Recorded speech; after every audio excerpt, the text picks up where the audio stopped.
പത്തനംതിട്ടയിലെ BJP സ്ഥാനാർത്ഥി അനിൽ ആന്റണിയുടെ കാവിക്കൊടി പാറിച്ചുള്ള ഡാൻസ് കണ്ടപ്പോൾ കോൺഗ്രസിന്റെ സമുന്നതനായ നേതാവിന് രോമം എണീറ്റ് നിന്നു കാണുമെന്ന് റഹീം MP. BJP സ്ഥാനാർത്ഥിയായ മകന്റെ ഡാൻസാണ്. ആ മകന്റെ അമ്മയും അച്ഛനും എത്ര കൃതാർത്ഥരായിട്ടുണ്ടാകുമെന്നും റഹീം പരിഹസിച്ചു. കോൺഗ്രസ് ജെൻഡർ ഇക്വാലിറ്റി കാത്തുസൂക്ഷിക്കുന്ന പാർട്ടിയാണ്. കേരളത്തിൽ കോൺഗ്രസ് കെട്ടിപ്പടുത്ത നേതാവിൻ്റെ മകൻ ആദ്യം പോയി, അടുത്തത് പോയത് മകളാണ്. എന്തൊരു ജെൻഡർ ഇക്വാലിറ്റിയാണ്. രണ്ടാമത് മകനെ വിട്ടാൽ ശരിയാകില്ലല്ലോ, അതുകൊണ്ടാണ് മകളെ വിട്ടത്.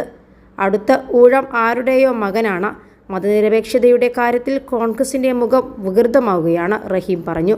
കഴിഞ്ഞ ദിവസം പത്തനംതിട്ടയിൽ തെരഞ്ഞെടുപ്പ് പ്രചരണത്തിനിടെ വാഹനത്തിൽ നിന്ന് അനിൽ ആന്റണി നൃത്തം ചെയ്യുന്നതിൻ്റെ വീഡിയോ സമൂഹമാധ്യമങ്ങളിൽ പ്രചരിച്ചിരുന്നു.